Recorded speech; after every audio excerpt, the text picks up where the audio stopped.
On this episode, we talk about ISE, PTZ, and esports. All that and more on this episode of EdTech.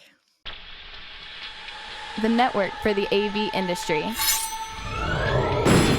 What are you listening to? This is AV. This is AVNation. This is AVNation. EdTech episode 104, The Milk Club. Hello, AV friends. Welcome to another episode of EdTech. As always, we have our panel of awesome higher ed AV professionals. Ernie Bailey. How you doing, Ernie? I'm doing great. It's good to be back. And also Rob Rasberry. Hey, always glad to get together with the group. Absolutely. And Scott Tyner. Hi, Scott. Hey, Aaron and team. Happy February. Yes. And today we have with us a special guest joining us from Wentworth Institute of Technology, Johanna Pierson. Welcome, Johanna. Thank you, Aaron. Always nice to be invited. Absolutely. And tell us a little bit about what you do over there. So I am the Media Technology Coordinator. It's always fun to hear different people's titles at their different institutions and what they might mean.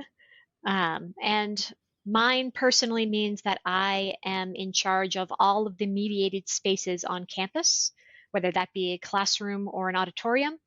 And furthermore, I also am either in charge of or assisting with all of the events on campus that require any kind of AV equipment, whether that be a microphone that we throw at you and leave the room, or a full live streaming setup, or a live music performance, anything like that.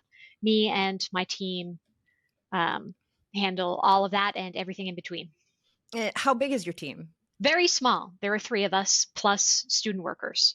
Wow. I am always just so amazed at teams that are so small yet do so many things on the campus. So that's amazing. We are under the umbrella of our IT department as well.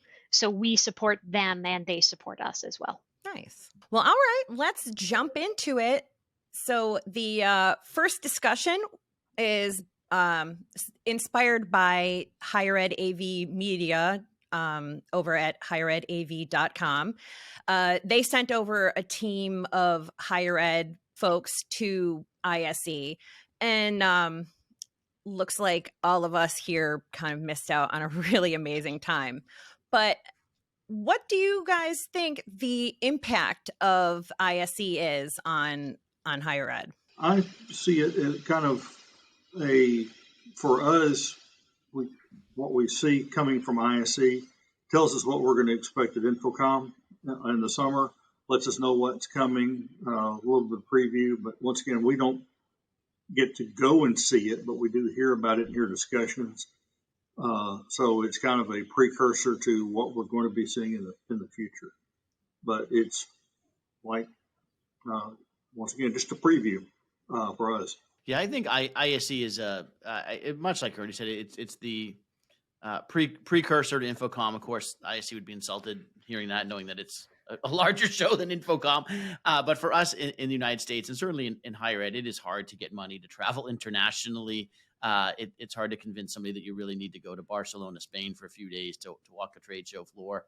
But I think it's right now in particular, with availability of products and costs of products, getting on a show floor and seeing what's actually out there, some of the smaller booths and what they're offering, and maybe have available at prices we can actually afford, might actually be becoming more and more important over the next few years. I always thought that it would be beneficial to have sort of that global perspective, to be rubbing elbows more with other, locations that might do things a little bit differently than us, and it could be a good thing. I definitely agree with you, Aaron, in that the opportunities for networking at a global event, all of our universities certainly flatter themselves with the idea that they have any kind of global influence, whether that is international students or alumni or fundraising. And they rarely really show that in opportunities such as sending people abroad to those experiences if it isn't directly involved in, for example, a study abroad program. My university has several study abroad programs that actively have faculty or staff members attached to them. Then they're entrenched, in those specific institutions and organizations that they're involved in. And they don't rarely look for that other kinds of travel opportunities, especially for staff. It's always a struggle getting anyone to budget for staff training that really reaches beyond anything that is part of your job title.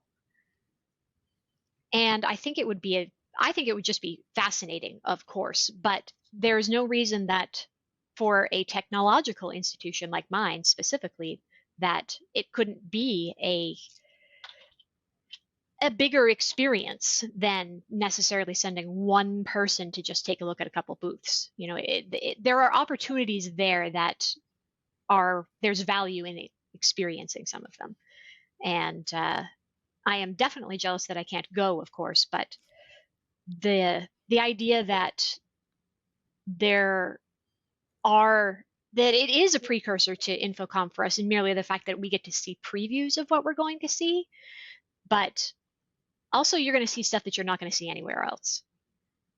And isn't that what colleges and higher education is supposed to be doing in the first place? Yes. Yes. And I feel like it's such better timing than InfoComm, because by June, we've spent all of the year's money essentially.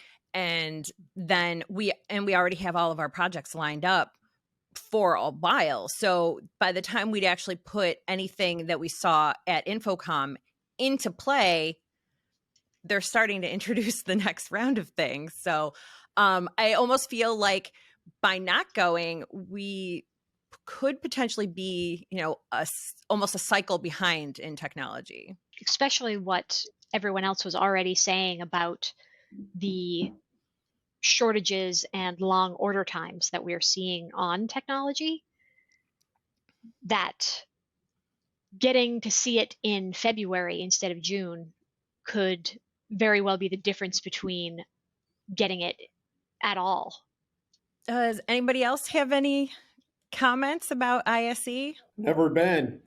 So what can I tell Never you? been. But I mean, Aaron, what you said, as far as the networking part of it, it's interesting because when you go to InfoComm, or if you go to an EDUCAUSE, or you go to some of the, not EDUCAUSE, EDUCAUSE, or maybe some of the other conferences, there's always seems like it's interesting. There's one or two international universities. So I'm sort of interested to sort of find out if Johanna or Scott, what your experience may have been on the flip side, where you're sort of, the lone American, so to speak, and you're interacting with the international community, and what's that like? I went to ISC, I can't remember, it was 2017, 2018, it was in Amsterdam. It was very interesting because the people that I spoke to indicated that as far as technology in classrooms, they thought the United States was ahead of Europe. They say, oh, you're about 5 years ahead of us with what we're putting in our rooms. But it is interesting, and I was thinking about this when Johanna was speaking, that I don't remember them doing kind of some of the university tours that have been set up at InfoComm that you see now when you go to an InfoComm. There was a couple educational panels this year that I noticed, and even a tour of the show floor based on higher ed people from Europe and the like. So I think that's growing some. But even in the year that I went, it was still, there wasn't much focused on higher ed. The only time I had that experience at all was when I was in a CTS prep course at InfoComm. And I got to be friends with several gentlemen from South Africa who were also taking that CTS prep course with me. We were all about the same age, and they worked at a university that was very similar to mine and had a job responsibilities in a job description exactly like mine. And it was very interesting to talk that out with them. And even just in our environments, for example, in South Africa, they could use drones on college campuses flying above the heads of people. The laws were different. We can't get a drone off the ground in Boston for love nor money because of how close we are to the airport, how many hospitals we have around. There's so many people who want to do drone photography or get it into our construction management programs. And they, in South Africa, could fly drones over the heads of the crowd at their commencement ceremony. And they showed me some videos that they had done with their production. I was like, that's crazy. It looks incredible. And yet, when we were talking about automated lecture capture systems, they wanted to know all about what I was doing because they were only just looking into that with their programs. So just the different splits of what technology they're focusing on versus what technology we're focusing on and where the two combine, it was very interesting just talking with them. So it must be even more fascinating when you have multiple different countries all expounding on the same thing. It's so interesting to hear you say that the Europe group seems to think that they're behind on that higher ed space. I wonder if they feel the same way about the home space or the corporate space. And again, I mean, the caveat being it was 5 or 6 years ago and like 2 or 3 people.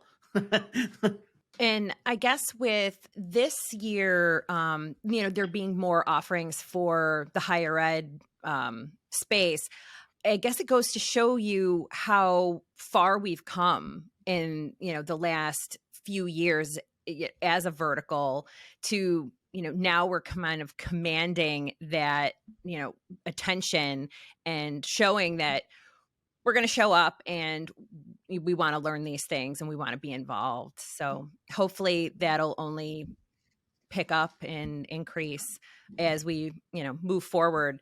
And hopefully we'll see also that reflected at InfoComm this year.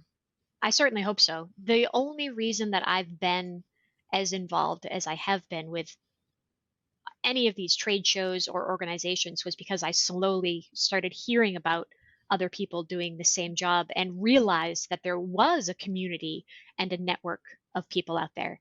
And that really opened up a lot of opportunities and just not only just to network with people, but just to learn and more experiences. And it made it feel like a community instead of just me, spinning around in my desk chair alone in my office.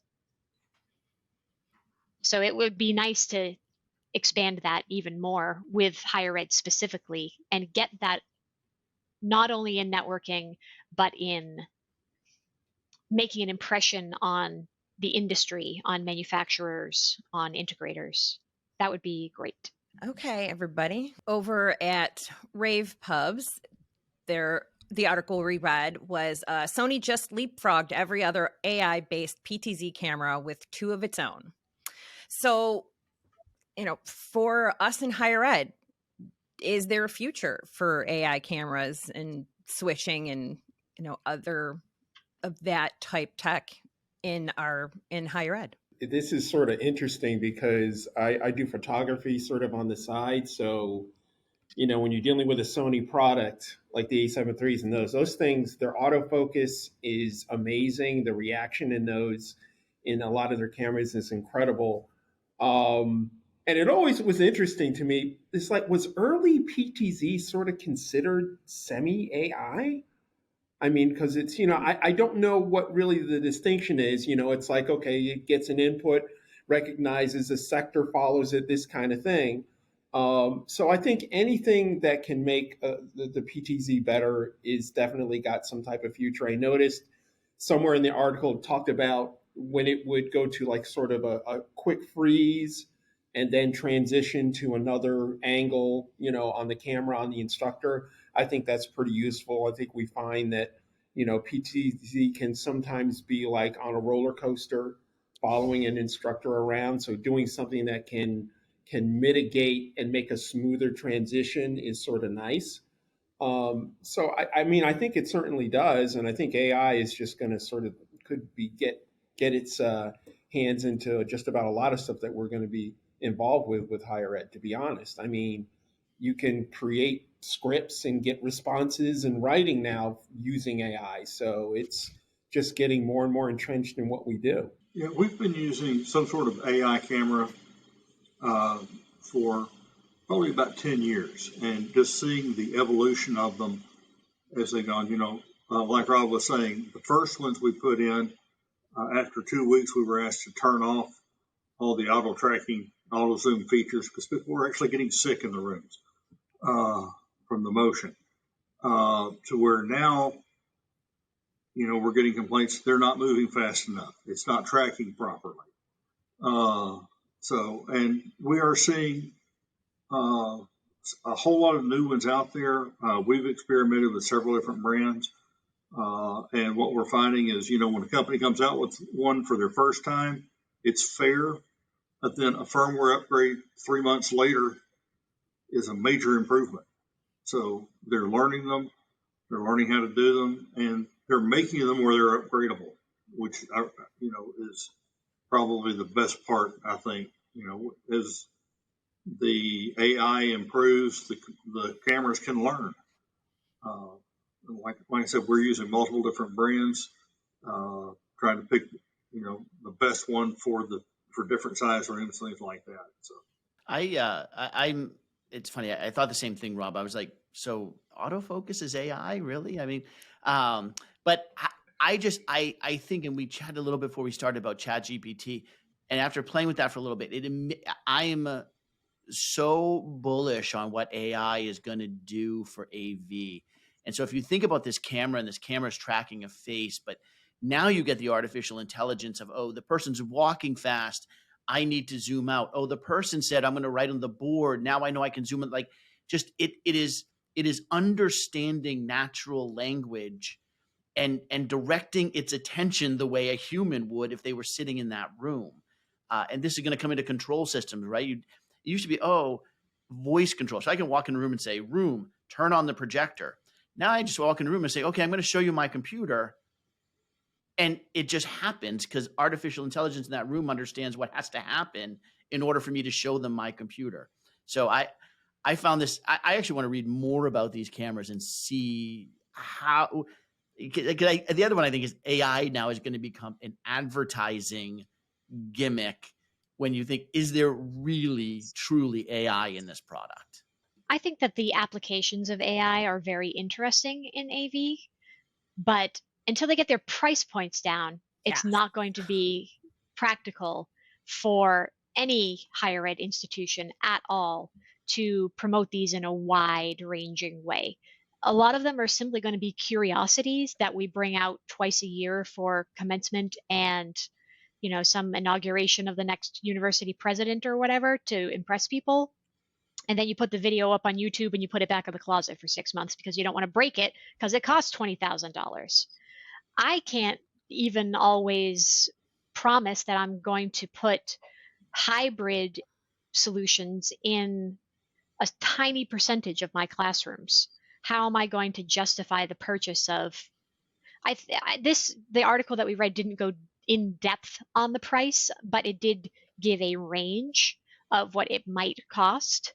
And just looking at that, I'm like, no way. So there's nothing that is going to be brand spanking new that I'm going to chase after in this particular field, because I'm not going to spend that kind of money until it is tried and tested and true. And usually that means multiple other companies have put out something similar enough that I either know that's the best one or that's not the best one, and I can get something else that's almost as good for $5,000 less than that. we're playing with some that are very, what I consider very affordable, in the $1,000 to $2,000 range. They're not big auditorium cameras, but they give you a much better feel in a smaller classroom and require less technician time to get things set up and going. And that's kind of what we're looking at. Same way we look at audio systems. My chief audio engineer has been all over the world with A-level programs, rock and roll, as a sound engineer. And I get him back in here, and I have to convince him that, we're not doing performance level audio. We need good audio. We need intelligible audio for conferencing and education. And same thing, we're not looking for broadcast grade cameras in every classroom, but we do need to be able to recognize the instructor, recognize the student, recognize what they write on the board. We need it clear, we need it consistent, and if it's going to track, it needs to track. And we're getting that. On these, entry-level cameras, they work, like I said, they work fine for what we're using them for.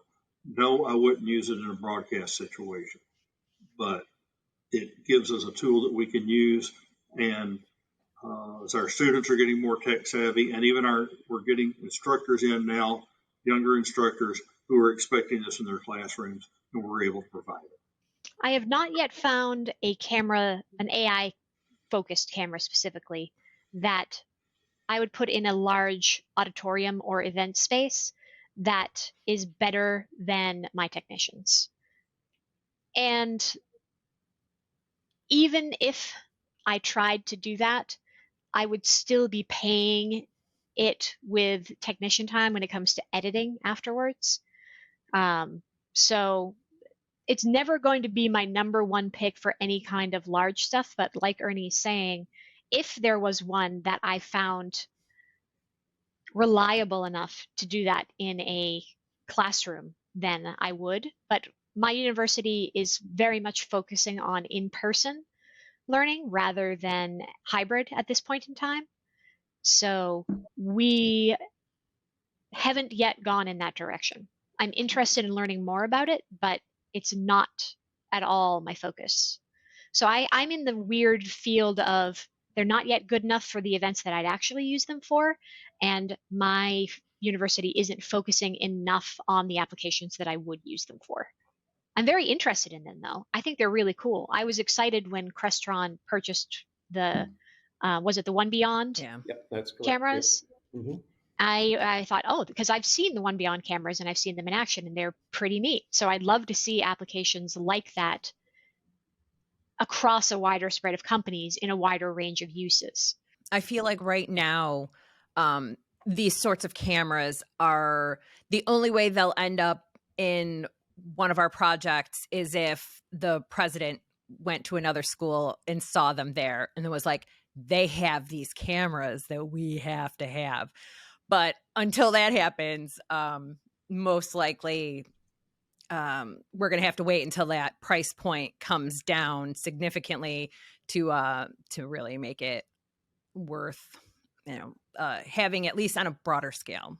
But it is very exciting to see the applications, though, that are beginning to come out with AI based. I would love to see those Sony cameras in action. I think that would be very interesting. Our last topic for today is from avnetwork.com. They put out their AV Technology Manager's Guide to Esports Trends. Is esports still growing in higher ed? I know that here at Drexel, they're starting to think about putting together, an esports team, not quite at the level that some of the other universities that make it a varsity sport. But here's the thing. Let's be honest. Anytime you can create something that has the potential to generate revenue is fun for the students. They can get behind. There is trying to figure out a big investment in it, revenue or money wise. It sounds like a really good thing. And it's like, I remember one of the other major conferences was offering like a trip to some big outfitting that one of the universities had for esports. And I've gone to one of a company that sort of shows different technologies, and one of their things was esports. It just seems to be coming more and more in your face. And I think that, if you have the ability to invest in it and you have the infrastructure, it's a good thing. Yeah, I spoke at a conference in Mobile, Alabama area a couple weeks ago. And one of the big topics was esports. It was more geared towards K-12, especially high school. And I sat in several of the talks on it.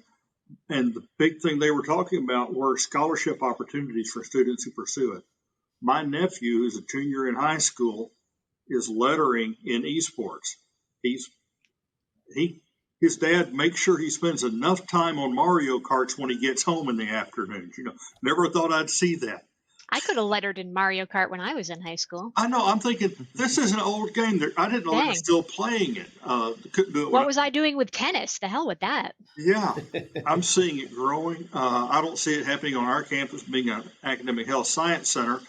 But I will tell you, when I read about the technology in the article we read there at the University of North Carolina, it sounds almost like the active learning centers that we've built. Built the same way, using the same tools, same products, and a lot of the same features. I don't put in the fancy lights they put in where, the table changes colors. I've got some lighting that lets the instructor know which table's talking, but I mean, it's going down the same path that we're using. So, Ernie, I would love to see an active learning medical facility tricked out like an esports arena. Oh, I think that would be great. I would too. We just try to keep them working. Yes. Yeah, med sports. I'll try that one. What I want to do is when we go to visit Ernie, like we've all planned that we're going to do, I think it sounds like we definitely need a Mario Kart contest. Yeah. And it's going to be on Rainbow Road, and I'm claiming Baby Luigi as my character, just so that everybody knows, because that's what my son and I have always played. Yeah. I reserve Princess Peach then. Oh, I love Princess Peach too. So esports is huge. I think the problem right now is, of course, I'll speak for myself, us older people don't really value what comes from esports. We still think it's people playing games. There's tons of research on the intellectual value, the physical value of esports, and the schools that are doing it strategically to bring in money and to bring in the right students. Like Ernie said, I don't think we all need the stadiums like Full Sail University put up and we got the tours up. It's real impressive though. It is super cool. But what it really comes down to is the computing power and the bandwidth and latency on your internet connection. And if you can get those things right, you can have people sitting in a regular room playing the games. But I think it'll come everywhere. It's just waiting for us, myself, older people, to catch up with it. It's going to push the students that are wanting to write the games, do the gaming, do the coding. It's going to build coding. It's going to build production and broadcast facilities, as well as, the AV systems themselves. So, well, that's where, if it's strategic, right? You don't just have the gamers, you have the people coding the games, you have the artists designing stuff for the games, you have the people designing the state. I mean, it is kind of this total environment that people can learn from in a college. Oh yeah. And we've been talking, in the AV industry of how to get people interested in AV as a career. This is a great way to introduce potentially AV jobs as options, because there are so many AV related things that can go into esports, between the production and the actual equipment and whatnot surrounding it. The signal transport is AV. They're doing it using Crestron NVX in most of them. So, that's what we do. The thing is also that even aside from the AV options, which I know this is an AV podcast, but forgive me for banging on one of my other drums at the moment, is student activities and retention and student buy-in to campus life. Right. In that article that I was reading specifically for today, they even mentioned that many of the students who participate in esports are not participating in other activities that are already going on campus. Right. This is another field to get students actively involved in their campus communities. It gets them friends. It gets them leadership opportunities. It gets them organizational experience. It gets them public speaking opportunities. It gives them mentorship opportunities with high school students. it gets them involved. And just like Scott, you were saying,